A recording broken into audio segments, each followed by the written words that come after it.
Hi అండి. ఈరోజు చపాతీలు చేసుకుందాం. ఎన్ని గంటలైనా సరే సాఫ్ట్‌గా, స్మూత్‌గా ఉండేటట్లు మనం చపాతీలు చేసుకుందాం. ఇదంతా పిండి కలుపుకునే దాంట్లోనే ఉంటుందండి. ఒక అర టీ స్పూన్ మనం గోధుమ పిండిలో సాల్ట్ అనేది కలుపుకోవాలి. ఒక అర టీ స్పూన్ సాల్ట్ కలిపి మీకు తగినట్టుగా వాటర్ అనేది యాడ్ చేసుకోవాలి. ఎక్కువ తక్కువ అనేది పిండిని బట్టి పడుతూ ఉంటుంది వాటర్. తర్వాత ఒక అర స్పూన్ అయితే చేతికి అనేది ఆయిల్ రాసుకొని ఇలా ఉండాలి. ఇలా మెత్తగా కలుపుకోవాలండి. అప్పుడు మనకు చపాతీలు అనేది సాఫ్ట్గా వస్తుంది. ఒక 15 నిమిషాలు పిండిని నానబెట్టుకోవాలి.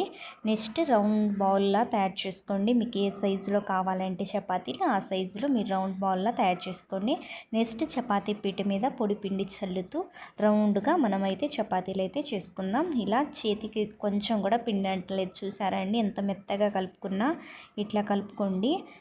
ఇట్లా బాగా ఒత్తాల్సిన పని లేదండి. లూజ్గానే కలుపుకున్నాం కదా మెత్తగా, అదే చక్కగా లూజ్గా ఒత్తుకున్న రౌండ్గా తయారు చేసుకోండి.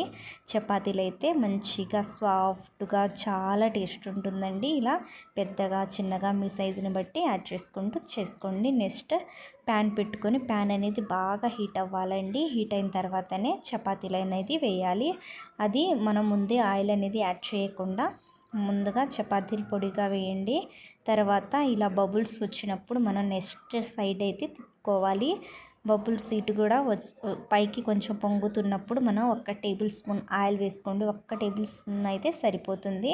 నెక్స్ట్ ఇంకో సైడ్ తిప్పుకొని అటు కూడా 1 టేబుల్ స్పూన్ ఆయిల్ అనేది యాడ్ చేసి అది కాల్చుకోవాలి. నెక్స్ట్ అనేది అది కూడా అంతే. ఇలా బబుల్స్ వచ్చినప్పుడు నెక్స్ట్ సైడ్ తిప్పుకుంటూ 1 స్పూన్ ఆయిల్ అనేది వేసుకుంటూ మనం చపాతీలు కాల్చుకుంటే సాఫ్ట్గా ఉంటుంది చపాతీలు. ఇలా ఎన్ని గంటలు ఉన్నా సరే చల్లారిన తర్వాత కూడా ఇట్లనే సాఫ్ట్గా ఉంటుంది. ఈ వీడియో మీకు నచ్చితే ఒక లైక్, షేర్, సబ్స్క్రైబ్. బాయ్.